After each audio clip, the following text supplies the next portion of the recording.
嗨，歡迎大家回到君娜 TV。有非常多同學要來學習美睫，之前呢，他在諮詢的時候就會問我說：“老師，請問你們有沒有教中式美睫？請問你們有沒有教日式美睫、韓式美睫、精靈款、小紅書款？”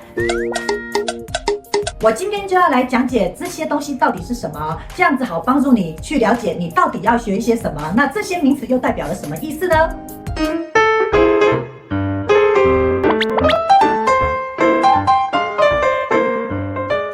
好，剛剛講了這麼多的名詞呢，其實應該是說這些名詞其實它是有年代的區別。那我們美睫呢，從2008年到現在呢，大約整整有15到17年之間的一個歷史。那這個歷史呢，會產生非常多的一些名詞。10年前大家都在問我到底要學日式美睫好，還是要學韓式，還是台式呢？一直到5年前呢，又有更多的名詞產生，例如說中式、新中式或者是 LED 的美睫，這些都已經慢慢的出現。請你先忘掉這些複雜的名詞，你只需要理解這3個核心概念，你就可以看懂整個美睫產業的邏輯、操作規範、設計款式、核心工具、日式美睫、韓式美睫、台式美睫這個也就是我剛剛所講到的10年前大家都在問的事情。那這件事情呢，其實他說的全部都是把一根假睫毛粘到一根真睫毛上的這個技術。那它的唯一不同的地方就是它的操作規範有不同。那操作規範有哪些地方不同呢？第一個就是我們嫁接的安全距離不同。第二個呢，就是我們工具擺放的位置是不相同的。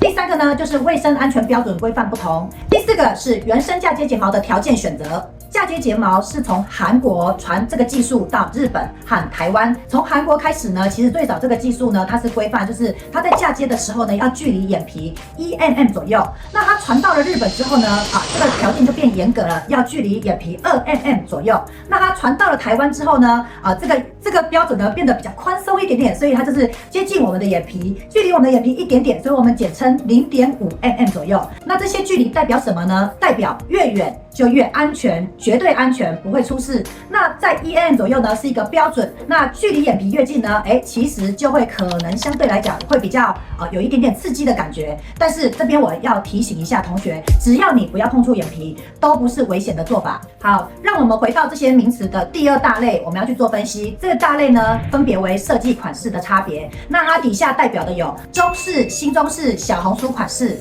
這個東西呢，其實它衍生出來的名詞有很多哦，例如說精靈款啊、星光款啊、塔尖款啊、少女漫畫款啊等等類別的，其實都在這個設計款式之內。他們所利用的呢，是使用不同的材料去做出不同的堆疊，又或者是不同的排列，去創造出設計的感覺，並且也有做出非常多的混搭風格。他們多半呢都是以單根毛、樹狀毛、開花毛或者是科技毛下去做混搭排列，就猶如哆瑞咪發嗦。可是，一直到現在呢，就會有非常多人利用這個哆瑞咪發嗦，創造出非常多的耳熟能詳的流行歌曲。那未來也會有更多流行歌曲，所以設計款呢是一直不斷的創新的東西，並不是它嫁接的根本。那我就會講說，其實我們在做這個設計款式呢，就好像我們在學插花一樣我可能要這邊有插一點滿貼心，這邊插2根玫瑰花，或者是玫瑰花在外緣，然後什麼東西塞在中間之類的。但是這個前提呢，你必須要學習處理好每一朵花，也就是你的基本功。接下來呢，就是核心工具不同。那這個底下呢，就只有 LED 美睫是不相同的哦。它既不是操作規範不同，也不是設計款式，它是直接從工具上面去做改變。我們之前在做嫁接的時候是使用傳統的黑膠，它是在嫁接的時候呢，黑膠透過跟空氣中的水分子結合所產生的固化反應，這個是傳統黑膠。那這個 LED 呢，它是透過照光而去產生固化的現象。這2者呢，從根源上是不相同的固化方式，所以呢 ，LED 就是你粘着的工具不相同。那其實它並沒有改变你的操作手法或者是操作規範。你可以使用 LED 的技術來做日式安全距離的單根，你也可以用 LED 去做華麗的中式小紅書款式。它只是你工具箱裡面多了一個高效的選擇。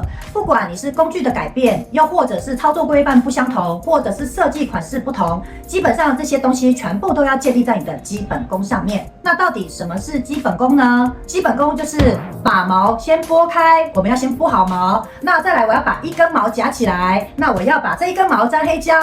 那最後呢，我要把這根毛粘上去1根真睫毛上面。這樣總共有4個動作，個別的4個動作呢，又可以拆解出非常多的動作。我舉例來說，以第一個把毛夾起來，我們光夾這1根毛，我就夾的位置跟夾子的對應角度等等類的，這邊我們都拆解得非常詳細。當你基本功已經鍛鍊得非常熟練之後呢，其實不管未來出什麼名詞，你都是可以快速的學會的。美睫的這個產業呢，過幾年就會有新的名字產生，再過幾年又會有新的名字產生。我舉例來說，就像 LED 美睫剛出來的時候，當我從台灣去韓國做學習的時候，其實他只要操作給我看，並且告訴我要使用哪些材料，基本上我就可以短短的用2個小時的時間把它學起來了。因為核心技術是不變的。說到這裡呢，我就要來自肥一下，我自己所設計出來的美睫課程呢，就是把剛剛說的那些全部都包含在裡面了。我不只會教你操作規範的不同，我也會教你非常多的設計款式，甚至 LED 的這個做法呢，我也可以直接做給你看。那你有興趣呢，你可以自己再去買一些材料回來做。其實我剛剛說了，只要你學會核心的基本功，這些東西你一看就會。這個課程呢，就是要讓你打下最棒的基礎。好，那講到這裡呢，就是要告訴大家，不要再煩惱這些名詞，請你呢要專注於基本功的練習。只要你专注把基本功做好，這就是你最好的保障。GR TV 今天的分享，希望對你有幫助哦。下回見，拜拜。感謝你收看我的影片，或喜歡我的影片，請幫我按讚、留言、訂閱、加分享。